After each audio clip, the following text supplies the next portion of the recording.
Bismillahirrahmanirrahim. Innelhamdülillah ve salatu ve selamu ala Resulillah. Thumma amma ba'd. Assalamu alaikum ve rahmetullahi ta'ala ve barakatuhu. Allah Teala'ga şükürçülük, Peygamber Muhammed sallallahu aleyhi ve sellem ve salavatine ve selamlar olsun. Mınakey 3 gün aralık Oroz aytыбыздағы өтті.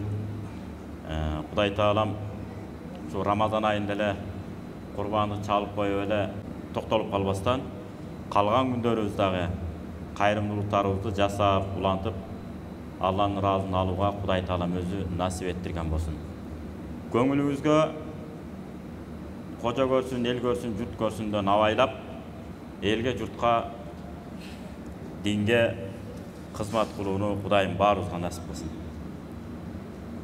Бүгүнкү өтө турган темабыз сөздө болсун, амалда болсун, абалда болсун, дайыма чынчыл болуу. Чындык менен, тууралык менен, акыйкат менен амал кылуу жана алектенүү. Ушул тууралуу сөз болмокчу. Чынчылдык өзү эмне деген? Бул кабар окуяга дал келүүсү. Кабар, кандай гана кабар болбосун. Сиз айттыңыз, бүгүн жума күн деп бир тууганыңызды эстеттиңиз. Ал билбей калышы мүмкүн. Анан айтты ал, кандай жума күн? Жума күн? Мына календарды кара.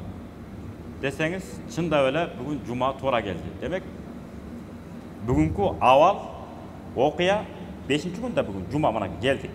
Сиздин айткан сөзүңүз менен жума күн эмне болуп атат? Дал келип атат, туура келип атат. Ошон үчүн бул чындык деген ушунчалык деңгээлде, жөнөкөй мисал келтиргенде, ар бир айткан сөзүңүз боло турган окуяга дал келиш керек. Мына ушул чындык деп айтылат, чынчылдык деп айтылат.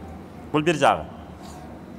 Экинчи жагы, болжолдуу нерсени чындай көрсөткөнгө аракет кылбай эле коюш керек. Менин байкашымча, менин түшүнүгүм боюнча, укканым боюнча ушундай деген кабарым бар. Бирок дагы тактап көргүлө дешибиз керек экен. Жок, ушундай. Мен билем мен, уккам мен деп. Уккам деген сөз өзү эле кооптуу. Ал чындык болуп жеттиби сизге, же жалган эле болуп жетип калдыбы, же көркөмдөлүк келип жетип калдыбы сизге? Ошондуктан Пайгамбар Мухаммад алейхиссалам эмне деген? Уккан эле сөздү сүйлөй берүү, уккан эле айта берген адамга калпыча деген наамды берип койсоңор боло берет деген. Ошон үчүн азыр Кудайыма шүгүр, кыргызча муфтияттын мөөрү менен, текшерүүсү менен мурунку баягы сайыз жаңы ажыраган учурдагы абалда көпчүлүк, баары деп айтпайбыз, көпчүлүк китептерге караганда азыр тажрыйба топтоп кыргыз тилине жетерлик кылып которулуп башталды азыр. Кудайга шүгүр. Ошолордон алып, окуп, билип, ошондо дагы бир арабчаны жакшы терең өздөштүргөн бир устатты кармап алып, ошону менен кеңешип, мына жер кандай болот? Мен ушундай деп түшүнүп атам, туура элеби депчи. Ана ал киши сизди эмне кылып атат? Туура эле экен. Мына жерди гана мындай кылып койсо, тигиндей кылып койсо деп, балким оңдоп коет. Ошону менен Кудай буйруса баары жакшы. Шариат эрежелери котормо менен чечим берилбейт. Англис тилин суудай билиңиз, орус тилин суудай билиңиз. Дагы кайсы тилдер бар? Кытай тилин, немис тилин, француз тилин. Ошол аят хадистер ошол тилге которулса, ошол тилден сиз которуп алып, бирөөлөргө өкүм, чечим айтып бергениңиз болбойт. Өзүңүз мен ушундай аят хадисти окудум, ушунун өкүмү туура элеби, ушундайбы деп илимдүү бир молдокени кармап алып, тактап алып, тагыраак айтканда ар бир мечиттин өзүнүн имамы бар. Ошол имамдын этегин бекем кармаш керек. Ошол имам өзү тактап сизге түшүндүрүп берет, же илимдүү замдары бар, илимдүү жардамчылары бар. Ошолор аркылуу болсо дагы сизге эмне кылып берет? Тактап берет. Анан жүзүңүз жарык, алдыга көздөй кете беребиз. Себеби дегенде кээ бир аяттар бар, өкүмү жоюлган кабар катары эле калып калат. Өкүмү жоюлган. Мисалы, арак бир заматта токтогон эмес да. этабы менен токтолгон. Мисалы бир аяттын бир жерин окуп алган болсоңуз, өзүңдү билбей калган даражада мас болсоң, намазга жолобой тур деген аятты окуп алып, мисалы да. Өзүмдү биле турган даражада мас болсом боло берет экен да анда деген ой келиши мүмкүн сизге. Эмне? Жакшы эле, мынакей, өзүмдү билем. Куспасаң болду да. Деп туруп анан нары көздөй намазга кирип кетишиңиз мүмкүн, эгерде устат күтпөсөңүз. Ошон үчүн ар бир нерсенин өзүнүн устаты болот. Мейли кол өнөрчүлүк, устачылык, керек болсо спорттун түрлөрүндө деле ошондой. Эгерде мисалы эң жөнөкөйүн алалы, сууга сүзүү. Бир баланын арманын уктуп, дүйнөлүк чемпионатка даярдана турган даражадагы бала экен өзү. Чакан өлкө арасында жарышып жүрүптүр. Кояй деген киши болбогондуктан өзүм жалгыз даярдана бериптирмин, даярданып сүзүп, чектен ашып сүзө бериптирмин. Жүрөгүмдүн иштеши нормадан өтүп, жүрөгүм шишип чоңоюп кетти. Мына эми кыйналып атам. Ошондуктан ар бир нерсеге, ошо үчүн тренерлеринде жакшы сөз бар да. Биз айткан эрежеден ашырбай эле койгула, жеткирбей да койбогула. Айткандай эле аткарсаң эле баары сонун болот деп. Математика илими болобу, физика илими болобу, биология илими болобу, илимдин кандай түрү болбосун, өнөрдүн кандай түрү болбосун, ар бир өнөрдүн, илимдин сөзсүз түрдө эмнеси керек? Устаты керек. Себеби шайтан акыры мунунтуп алат экен, эгер устат аркылуу үйрөнбөсөңүз. Сенин жөндөмүң карай, укмуш экен. Миңде укмуш экен. Карачы, устаты жок эле үйрөнүп алдың деп. Анан бир күн башында астагфирулла дейт экенсиз. Кудай өзүң кечире көр деп. 1 ай жүрөсүз, 2 ай жүрөсүз, 10 жыл жүрөсүз, 15 жыл жүрөсүз, анан бир күнү айтат экенсиз. Ушуга да миң жетпейби? Мен муну эч кимиз жок эле өзүм эле үйрөнүп алгам деп көзү сүзүп алып, муну сүйлөп калсаңыз толук ыктымал экен. Себеби устат жок үйрөнгөндүктөн. Ошон үчүн ар бир нерсеге устат шарт. Эми чындык ва якуну фил каули вал амали вал и'тикад. Чынчылдык сөздө, амалда, иш жүзүндө ашырганда, анан ишенимде. Үч жагынан тең адам чынчыл болуш керек. Сөз сүйлөгөндө дагы, амал кылганда, мисалы намаз окусаңыз да чындап намаз окуш керек экен. Чындап. Атаңыздын көзүнчө 5 мал намаз окуп калып, атаңыз бир жака кетип калса, акырын жөн коюп, же кайсы бир агабыз айткандай, балам мен үчүн намаз окугандай болуп эле көргөн сайын кыжырым кайнап атат деп. Эми балада күнөө жок. Ошон үчүн баягындай көбүрөөк тыңшатып, көбүрөөк бир намыстуулукту, уяттуулукту күчөткөн тарыхый китептерде эле дайым эле айтып атабыз го. Ошондой китептерди, каармандарды көбүрөөк окуш керек. Пайдалуу жерлерин алып, пайдасы жок жерлерин анан ыргыттырып коюп, ошондой жерлерин окуткан болсок, балага намыс, абийир, ой жүгүртүү тереңдегенден кийин кокуй. Мусулман деген чынчыл болуш керек экен. Сөзүндө да, амалында деп барчана чынчыл болуп баштайт экен. Жана ишенимде чынчыл болбосо, билесиздер, Кудай сактасын, эки жүзүлөрүнүн катарына кирип калабыз. Ошондон Кудай сактасын. Ыйман келтиргенде да чындап ыйман келтирүү, сөз сүйлөгөндө да чындыкты сүйлөө, жана амал кылганда да ыкылас менен. Ата-энебизге кызмат кылабызбы? Кудай үчүн. Мисалы, өткөндө мен зыярат кылып, ата-энеме bir 10-15 миң сомдук тамак аш, азык-түлүк апарып бердим. Туугандар деп, ар бир үй бүлөлөр деген группаларды ачып албадыбы азыр WhatsApp'тарга турабы, оңой эле. Эми Кудай буйрусам калганыбызда ушинтип кезек менен бере берелем жардамыбыз дей турган болсоңуз, бул дагы жаман экен, коркунучтуу. Баягы кээде жигит жөө жүрөт, кээде жигит төө минет дегендей, бир тууганыңыздын шарты анча эмес, бирөөнүн шарты жакшы болушу мүмкүн. Ошондуктан милдет кылбай эле, эчтеке кылбай эле, акырын эле ата кандайсыз, апа кандайсыздар деп эле белек бекчектерибизди бере турган болсок, эч качан милдет кылбай беришибиз керек экен ата-энеге келгенде. Анткени ата-энебиз өткөндө алып бердим эле коем, болду сага дебестен, чөнтөгүндө акчасы болсо, биздин каалаган нерсебизди алып берип чоңойтушкан. Каалаган нерсебизди алып беришкен. Каалаган сөзүбүздү темасына туура келеби, көңүлүнө туура келеби, келбейби, ошо сөздөрдүн баарын уккан. Унчукпай уккан. Ошондуктан биз дагы ата-энебиздин экөө сөз ашыкча болуп кетсе дагы унчукпай угушубуз керек экен. Эч бир ата-эне Биздин бала чагыбыздан бери кийген кийим-кечелерибизди, тамак аштарыбызды эсептебептир. Эсептебейт дагы. Тескерисинче бизге алып келаткан нерсесин жөнап келбей, баштыктарына желма эзилип көтөрүп келеткен. Азыр балдарым жыргап жейт деп. Ушунчалык мээримин төгүп жанагы алып келаткан мөмө жемиши болобу, азык-түлүгү болобу, жей турган эмне бар. Ошону азыр балдарым жыргап жейт деп. Жеп атканыбызды көрүп дагы эзилет экен. Ошо аш болсо экен, сиңимди болсо экен, дене карды бүтүн болуп чоңойсо экен деп, ошентип чоңойтот экен. Бүгүнкү күндө биз ошентип берип атабызбы, берген жокпузбу, бул маселе экен. Ошондуктан дагы кошумча айтып кетчү нерсе, мына алдыга мына аксакалдар отура бериңиздер. Анан жаш муундар ортодон арткарак отурганыбыз жакшыраак. Болгон имамдын артына гана эң намаздын шарттарын жакшы билген бирөө отуруш керек. Себеби дегенде кокус имамдын дараты сынып калса, колду артка алып момундан тартканда эмне кылам дей бербеш керек да. Анан чочуп кетиши мүмкүн, намаздын эрежелерин билбесе. А намаздын эрежелерин жакшы билген билимди бирөө туруп алса, тарткан болсо, унчукпай келип имамдын намазын эмне кыла берет? Уланта берет экен. Эми чынчылдык боюнча Алла Таала Тавба сүрөсүнүн 119-аятында мындай дейт. Бисмиллахир-рахманир-рахим. Я айюхаллазина аману аттакуллаха ва куну ма'ас-садиқин. Садақаллахул азим.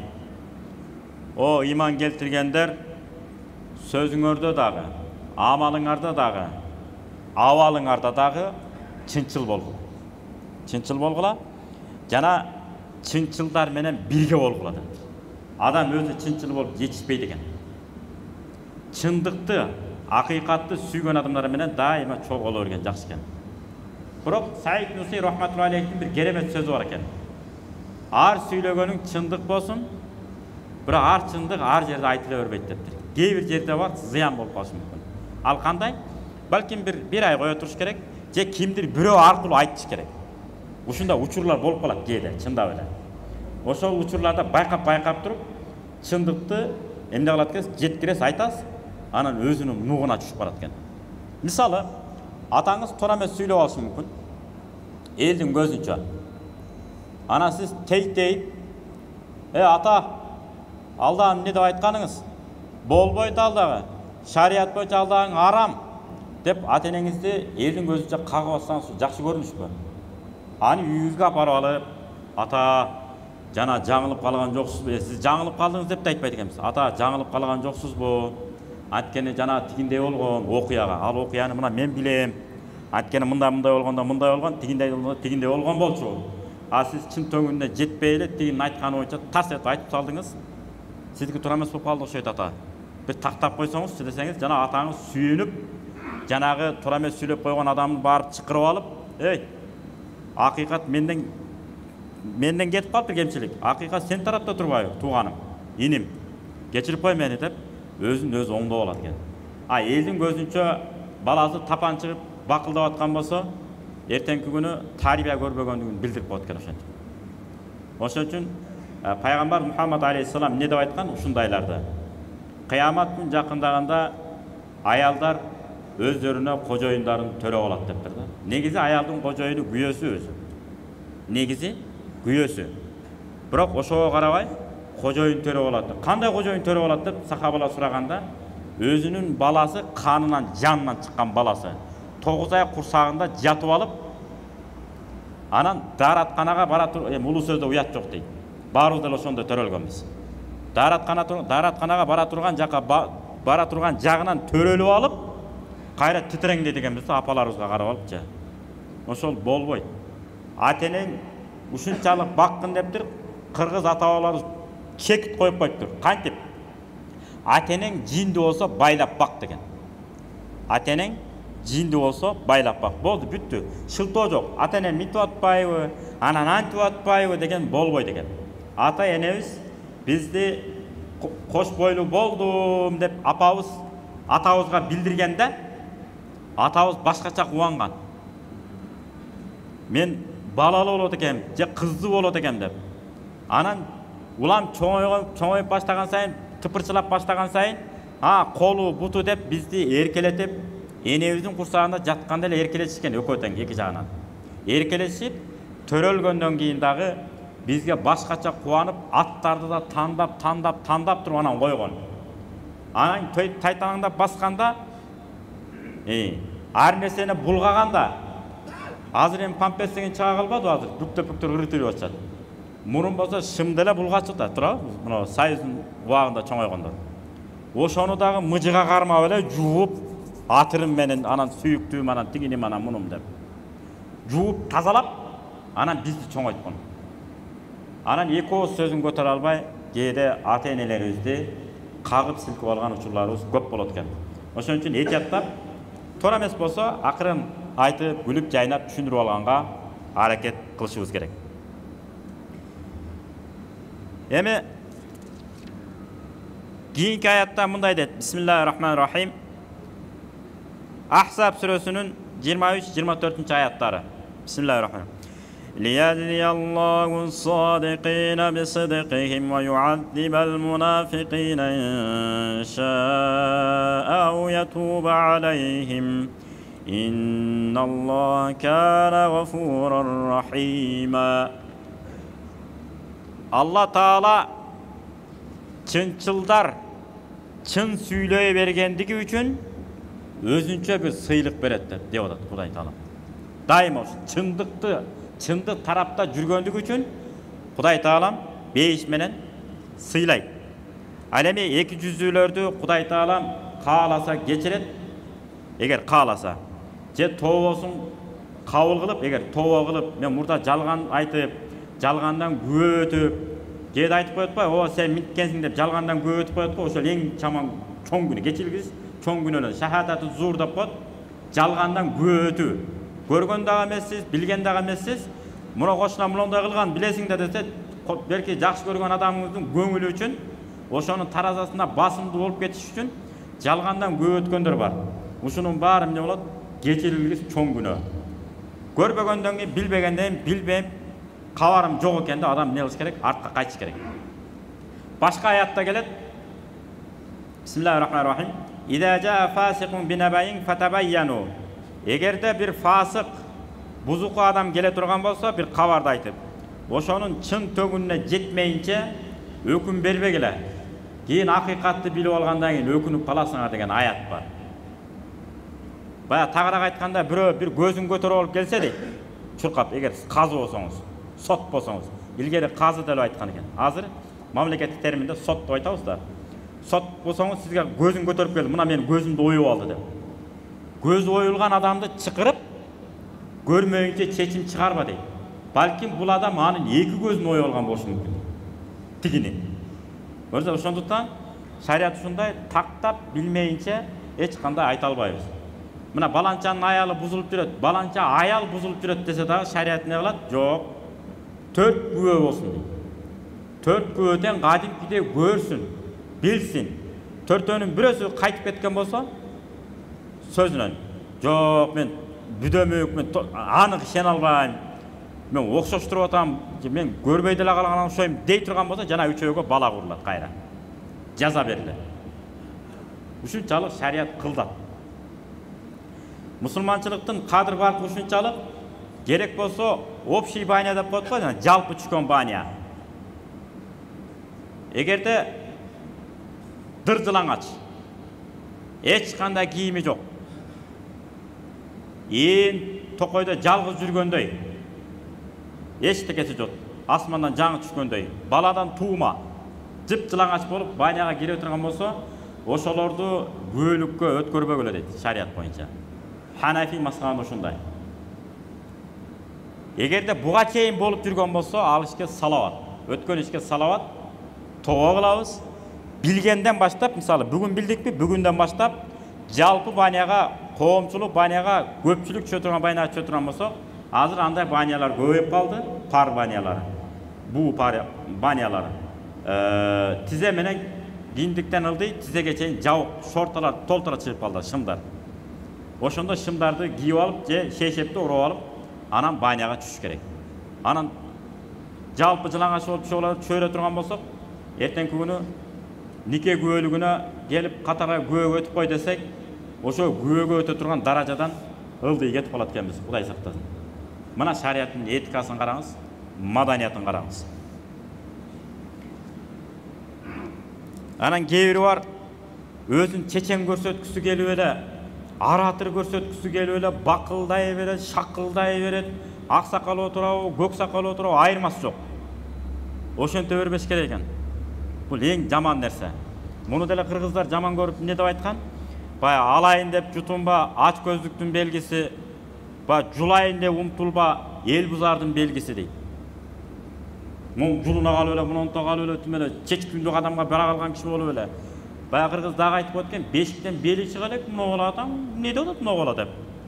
Ак сакал, көк сакал чалгы менен чөп чапкандай эле алдына келген шыпырып кетип атпайбы? Койчу сен мамдайсың, сен тигиндейсиң деп. Өзү эчтеке кыла элек бирок. Жалаң сөз менен, ой менен жыргап алган. Ошон үчүн адам Hazreti Umar bin Abdülaziz деген өткөн 5-чи халиф. Ушунун керемет сөзү бар. Не бир кооз шаарлар бар. Не бир кооз шаарлар бар. Кооз сөздөр менен, кооз ырлар менен курулбайт. Кооз эмгек менен курулат дейт. Өзү бир тоо кепе салып берген эмес бир бейбечарага. Бирок асмандан сүйлөйт экенбиз да. Илгерки аталардын сөзү бар, сүйлөсө эле Москвадан сүйлөйт экен деп. Бирок ошо Сайзоонда айтылчу. Фурунзеден сүйлөйт деп. Азыр Москва тиякта жеңил болуп калбады, ошон үчүн маани берилбей калды. Асмандан сүйлөгөндөн көрөп, асман тиреген иштерди жасаш керек экен. Аз сүйлөп, көп иш кылган жакшы экен. Алла Таала Кур'ан-ы Каримде кийинки Зумар сүрөсүнүн 33-аятында да мындай дейт. Бисмиллахир-рахманир-рахим. وَالَّذِي جَاءَ بِالصِّدْقِ وَصَدَّقَ بِهِ أُولَئِكَ هُمُ الْمُتَّقُونَ. Sadaqallahul azim. Эгерде адам акыйкатты алып келип, чындыкты алып келип, жана ошол менен өзү калыптанган болсо, албетте бул таква инсандар мына ушундай болот деп. Чыныгы таквалар акыйкатты, чындыкты айтат, жана чындык тарапта болот дайыма. Жана ушак ай менен алектенбей дегенбиз. Кудай өз сактасын. Азыр интернетке жатып алып эле таң калам, ошол акчаны каяктан табышат билбейм. Ата-энеси багат окшойт да ошолордучу. Эртеден кечке комментарийде турат. Бирөөнү шыбап аткан, же бирөөнүн эмне кереги бар? Сүйлөсөңүз жакшы сөзүн сүйлөп коюңуз. Болбосо жаман комментарий жазбай эле коюңуз. Эртең жооп беребиз кыямат күнү. Анткени пайгамбар Мухаммад алейхиссаламдын сахих хадиси бар. Достоверный хадиси бар. Кимде ким кыямат күнгө Алла Таалага жана кыямат күнүнө ишенсе дейт. Кулил хайра ау фаскут. Жакшы сөз сүйлө, жакшы сөз сүйлөш колуңан келбейби? Фаскут, аны унчукпай кой. Унчукпай. Эмне кылат? Бирөөнүн маанайын түшүрүп, бирөөнү жамандап, ал тигиндейди, ал мындайды деп кыяматта бүттүгүнө жооп беребиз ошол.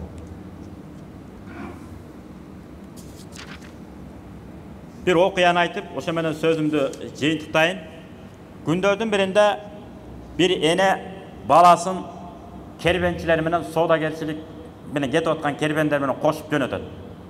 300 000 алтын акчасы менен, динар деп коет, алтын акчасы. Жөнөтүп, анан bir туугандары бар экен. Эне да карабайсызбы? Өзүнүн маңдай тери менен чогулткан алтын акчасын ошол өзүнүн төркүндөрүнө bir окат кылып алсын, тыңданып алсын деп. Бая күйөөсүнүн уруксаты менен, макулдугу менен да албетте. Анан күйөөсүнүн макулдугусуз сого берген болбойт, анда жарыбайт. Бизде сонун сөз бар. Төркүндөн алган жарыбайт. Тескерисинче, төркүндөн алыш керек. Төркүнгө ташынган аял эч качан төркүнүн жарытпайт экен да. Төркүн тескерисинче кыйналат, жарыбай өтүп кетиши мүмкүн экен. Ошон үчүн кыз баладан албай, кыз балага бергенибиз жакшы экен. Анан ошолордун бири баягы эне байкуш туугандарына белекбекче катары 300 000 динар акчасын жөнөтөт кербенчилер менен, соодагерлер менен. Анан жолдо баратса бир каракчылар тосуп алат. Каракчы деген билесиздер да, ар кимдин байлыгын тоноп алган. Сиз бизнес кылып атсаңыз, бизнеске келет, бизге мынча доля бербейсиң дейт. Ушуларды каракчы дейт. Карабайсызбы? Каракчы деген аты башкача экен, каракчы. Жүзү кара деген сөз да, бир сөз менен айтканда. Азыр бизде батыр элестетип коюп атпайбы? Жок, жүзү кара.